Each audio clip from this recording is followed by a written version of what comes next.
اب جو مرد بیویوں پر ہاتھ اٹھاتے ہیں، بیویوں پر ظلم کرتے ہیں، وہ دل کے کانوں سے سنیں۔ بیوی پر ہاتھ اٹھانے والے شخص کو 4 نقصانات کا سامنا کرنا پڑتا ہے۔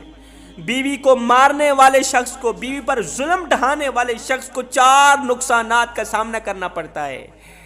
ایک عورت روتی ہوئی، چیختی ہوئی، چلاتی ہوئی، آنکھوں سے آنسو بہاتی ہوئی، آنکھوں سے نیر بہاتی ہوئی امیر المومنین حضرت سیدنا عمر فاروق رضی اللہ تعالی عنہ کی عدالت میں پیش ہوئی۔ اس نے ہاتھ میں مٹھی میں کچھ چھپایا ہوا ہے۔ حضرت امیر المومنین نے جب اس عورت کو روتے ہوئے دیکھا، چیختے ہوئے، چلاتے ہوئے دیکھا تو آپ جاہ و جلال میں اٹھ کھڑے ہوئے۔ آپ نے فرمایا کون ہے عورت کو مارنے والا؟ کون ہے عورت کو ستانے والا؟ کون ہے عورت کو تڑپانے والا؟ ہے کون عورت کی آنکھوں سے آنسو نکالنے والا؟ میرے نبی نے کافروں کی عورتوں کی آنکھوں سے آنسو صاف کیے ہیں۔ کون ہے اسلام کی مقدس شہزادی کی آنکھوں سے آنسو نکالنے والا؟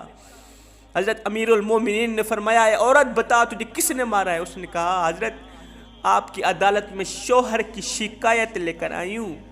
حضرت میرا شوہر ہے جو میرا حیا نہیں کرتا، مجھے بے عزت کرتا ہے، مجھے ذلیل کر دیا اس نے، میری خوبصورت سی زندگی کو اجیرن بنا دیا اس نے۔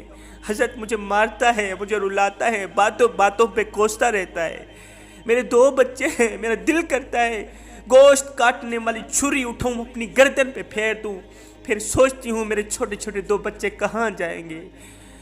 بچوں کا باپ نہ میری فکر کرتا ہے نہ بچوں کی فکر کرتا ہے، میں ان کی عزت کرتی ہوں، وہ مجھے بے عزت کرتا ہے، 4 عورتوں کے سامنے میری عزت نہیں کرتا، باتوں باتوں پہ تلخ لہجہ اپناتا ہے۔ آج تو اس نے حد کر دی مارنے پہ، اس نے مجھ پہ اتنا ظلم کیا کہ بہت ہی زیادہ میں بیان نہیں کر سکتی۔ امیر المومنین نے فرمایا یہ بتا تو نے مٹھی میں کیا چھپایا ہوا؟ مٹھی میں جو کچھ چھپایا ہوا ہے دکھاؤ۔ اس نے کہا حضرت میں نے گواہی چھپائی ہوئی، آج میرے شوہر نے مجھے اتنا مارا، میرے بال دونوں ہاتھوں سے پکڑ کر مجھے زمین پہ گھسیٹا ہے، 4 عورتوں کے سامنے اس نے مجھے بے عزت کیا، مجھے ذلیل کیا، میں یہاں تک آنے پہ مجبور ہو گئی۔ حضرت میں اس کی عزت کرتی ہوں، وہ مجھے بے عزت کرتا ہے، میری فکر نہیں کرتا۔ آج اس نے میرے بالوں سے پکڑ کے مجھے گھسیٹا ہے، یہ دیکھو بال، اس نے مٹھی کھولی، مٹھی میں بال تھے، کہا یہ دیکھو میرے بال۔ حضرت عمر فاروق رضی اللہ تعالیٰ عنہ کو پکا یقین ہو گیا کہ اس کے شوہر نے واقعی اسے مارا ہے۔ امیر المومنین نے فرمایا جاؤ اس کے شوہر کو لے کے آؤ، وہ کم بخت کیوں بیوی کو مارتا ہے، کیوں اتنا ظلم کرتا ہے؟ اسلام کی مقدس شہزادی پہ ہاتھ اٹھاتے ہوئے اسے شرم نہیں آتی؟ اس کا شوہر عدالت میں حاضر کیا گیا، پیش ہوا۔ امیر المومنین نے فرمایا او نادان، اپنی مردانگی کا اظہار میدان میں کرنے کے بجائے بیوی پہ کرتا ہے تو؟ اپنی مردانگی کا اظہار صنف نازک پہ کرتے ہوئے تجھے شرم نہیں آتی؟ اور قبلہ ہے یہ ایسے کافی لوگ اس طرح کے ہیں جو اپنی مردانگی کا اظہار، ہمارے معاشرے میں کافی گھروں کے لوگ اس طرح کے ہیں، مرد ہیں جو اپنی مردانگی کا اظہار میدان میں نہیں کرتے، ڈرتے ہیں، اور جب بھی کرتے ہیں عورت پہ ہی کرتے ہیں، اور جب بھی کرتے ہیں بچوں کی ماں پہ ہی کرتے ہیں۔ عورت کو مارنا، عورت کو ڈانٹنا، عورت کو کوسنا، وہ کہتے ہیں ہم مرد ہیں۔ لعنت ہے ایسی مردانگی پر، لعنت ہے ایسی مردانگی پر جو شخص اپنی بیوی پہ ظلم کرتا ہے، اپنی بیوی کو مار کے کہتا ہے کہ میں مرد ہوں۔ عورت پہ ہاتھ اٹھانے والوں، عورت پہ ظلم کرنے والوں، یاد رکھو عورت صرف گھر کی زینت نہیں ہے، عورت پوری کائنات کی زینت ہے، اور عورت کے بغیر مرد کچھ بھی نہیں ہے۔ اگر عورت مرد کی زندگی سے نکل جائے تو مرد کی زندگی اجیرن بن جائے۔ عورت ہے تو مرد ہے، اور عورت سے بڑھ کر مرد کا خیال رکھنے والا کوئی آج تک آیا ہی نہیں ہے۔ اللہ نے کوئی ایسا انسان پیدا کیا ہی نہیں ہے، ایسی مخلوق پیدا کی ہی نہیں ہے۔ عورت سے بڑھ کر مرد کی فکر کرنے والی دنیا میں اور کوئی ہی نہیں ہے، ایک عورت ہی ہے۔ حد ہو گئی، جب انسان پیدا ہوتا ہے تو ایک عورت ہی موت کی سی اذیت پا کر، موت کی سی تکلیف برداشت کر کے ایک انسان کو پیٹ سے نکال کر گود میں لے کے آتی ہے۔ ایک بار مر کے دوبارہ زندہ ہو کر ایک عورت انسان کو پیدا کرتی ہے، مرد کو پیدا کرتی ہے۔ پھر اس کی اتنی فکر کرتی ہے کہ اپنی جان سے بھی زیادہ فکر کرتی ہے۔ دنیا میں کوئی ایسا انسان لا کر دکھاؤ نا، کوئی ایسی مخلوق لا کے دکھاؤ نا جو اپنی جان سے زیادہ تمہاری فکر کرے۔ تو ایک ماں عورت ہی ہے، وہ مرد نہیں ہے۔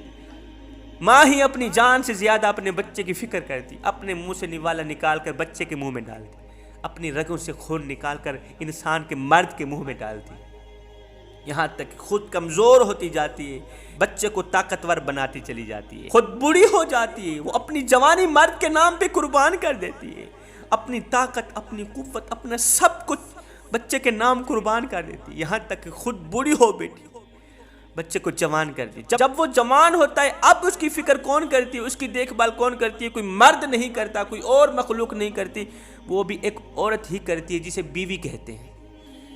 پھر جب وہ بوڑھا ہو جاتا ہے، بڑھاپے میں بھی بیوی ہی اس کا سہارا بنتی ہے، بیوی ہی اس کی فکر کرتی ہے، اس کی خدمت کرتی ہے، اس کی اپنی بیٹیاں اس کی فکر کرتی ہیں۔ انسان کی پیدائش سے لے کر موت تک عورت ہی انسان کی فکر کرتی ہے، انسان کی خدمت کرتی ہے، خدمت کی انتہا کر دیتی ہے، پکا کے کھلاتی ہے، منہ میں ڈالتی ہے۔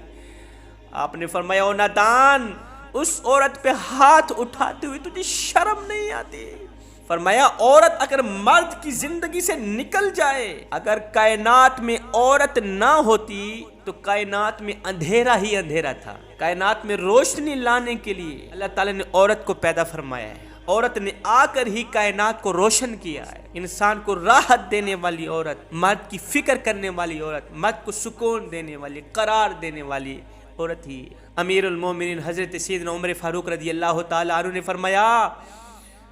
فرمایا جو لوگ عورتوں پر ہاتھ اٹھاتے ہیں نا، ان کو 4 نقصانات کا سامنا کرنا پڑتا ہے۔ جو مرد عورتوں پر تشدد کرتے ہیں، عورتوں کو مارتے ہیں، کوستے ہیں، ان کو 4 نقصانات کا سامنا کرنا پڑتا ہے۔ پوچھا گیا حضرت وہ 4 نقصانات کون کون سے ہیں؟ فرمایا نمبر 1، جو شخص عورت پہ ظلم کرتا ہے نا وہ رزق سے دور ہو بیٹھتا ہے۔ فرمایا رزق کے تمام دروازے ایسے شخص کے لیے بند کر دیے جاتے ہیں۔ نمبر 2، رزق دینے والے فرشتے ایسے شخص کے گھر نہیں آتے جو شخص اپنی بیوی پہ ظلم کرتا ہے۔ فرمایا نمبر 3، دل ہر وقت بے چین رہتا ہے۔ جو شخص بیوی پہ ہاتھ اٹھاتا ہے نا اس کا دل ہر وقت بے چین رہتا ہے، بے قرار رہتا ہے، دل بے اطمینانی کا سبب بنا رہتا ہے۔ نمبر 4، پورا گھر مصیبتوں کی دلدل میں پھنس جاتا ہے، پورا گھر پریشانیوں کی دلدل میں پھنس جاتا ہے۔ اور میں آج کے بعد بیوی کے اوپر ہاتھ نہ اٹھانا، اس صنف نازک ہے۔ میرے نبی نے اس عورت کو عزت دی ہے، اس عورت کو مقام دیا۔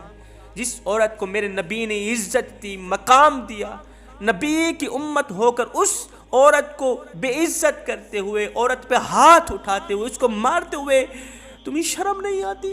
اس نے ہاتھ جوڑے، کہا حضرت آج کے بعد ایسی کوئی غلطی نہیں ہے، ہرگز نہیں کروں گا۔ جوانوں، کبھی بھول کر کے بھی اپنی بہنوں پہ ہاتھ نہ اٹھانا، کبھی بھول کر کے بھی بیوی پہ ہاتھ نہ اٹھانا۔